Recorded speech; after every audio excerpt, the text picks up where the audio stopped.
Remember that rock splash thing? If you don't, you just go back and watch the video. You know, that's a nice thing about all this. We have a rock creating a splash and all the effect thereof. So we might want to measure, if we're going to have this competition across kids, instead of worrying about just the height of the splash or just the width of the splash or just the ripples, what we would try to do then, if we really wanted to make this a fair competition, would be to look for the total displacement caused by some initial, that's a lowercase I is what I'm using, initial investment, or no, investment's not the right word, I'm sorry, some initial event has led to total displacement. Well, the multiplier, as it's called, the spending multiplier, the Keynesian spending multiplier, is how we get to the total displacement of some initial, in our example, government spending. Okay?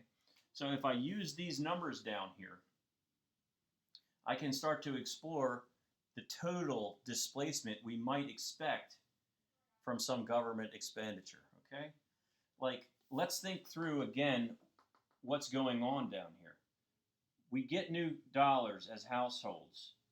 We spend a portion of the dollar, or we save a portion of the dollar. Now, when I spend that money, I pass on, in this example, 80 cents of each dollar to someone else.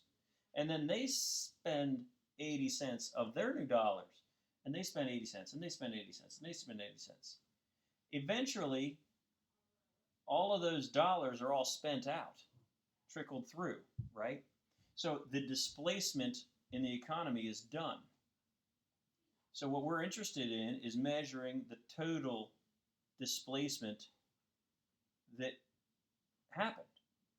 Well, it turns out there's a little formula for that. The total change in output is equal to the initial event times a multiplier. Okay?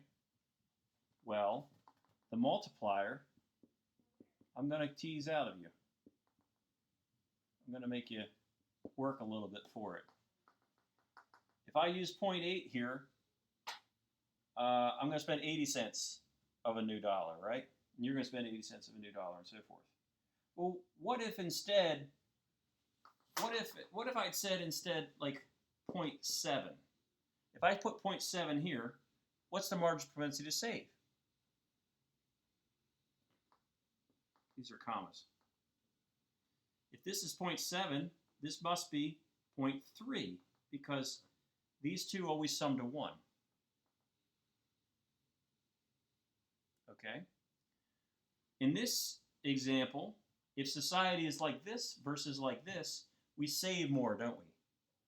So what do you think?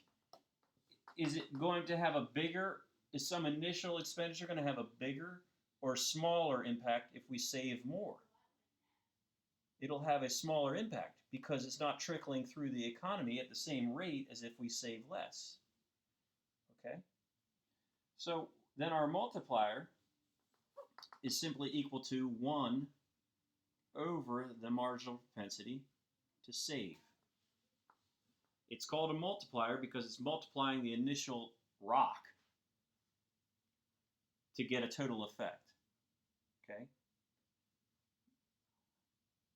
Let's investigate this and make sure it makes sense why it's so. In math terms, numerator, denominator, quotient, right? When you increase the bottom of a fraction, the denominator, what's that doing to the quotient, the outcome? So if I have, let's just compare some simple numbers. 1 over 1 we know is 1. Let's increase this bottom one. What if I make it 1 over 2? Well, that's 0.5 or 1/2, right? When you increase the bottom, the quotient falls. Let's think that through with this application. If I save more of my dollars, and you save more of your dollars, and you save more of your dollars, and so forth on down the line, we should anticipate the effect would be less. That is increasing the bottom. So the multiplier shrinks if we were to tend to save more as a society. So that's why it's 1 over MPS. Sometimes this is expressed in some books, I think your book does both, as 1 over 1 minus the MPC. Well, duh, that's the same thing because the MPS and the MPC equal 1. So it's the same thing. In my mind, using this one as a formula is more useful because of what we just explored. The more of it we save, the less will be the multiplier. So let's see if this is making sense. Work this through. Let's do it all the way. Let's suppose the government spends $2 trillion for a stimulus bill. Let's just suppose. Just suppose. They did that about 2 weeks ago. So the initial is 2T for 2 trillion. And let's suppose society's marginal propensity to consume is 0.8. Can you figure out what this should do to output if this were true? What would you do? The MPC is 0.8. The initial expenditure is 2 trillion. Well, if the MPC is 0.8, the MPS we already have down here would be 0.2 because that's what 1 minus 0.8 is. So you would be talking about the change in output would be equal to the 2 trillion times the multiplier of 1 over 0.2. 2 times 5.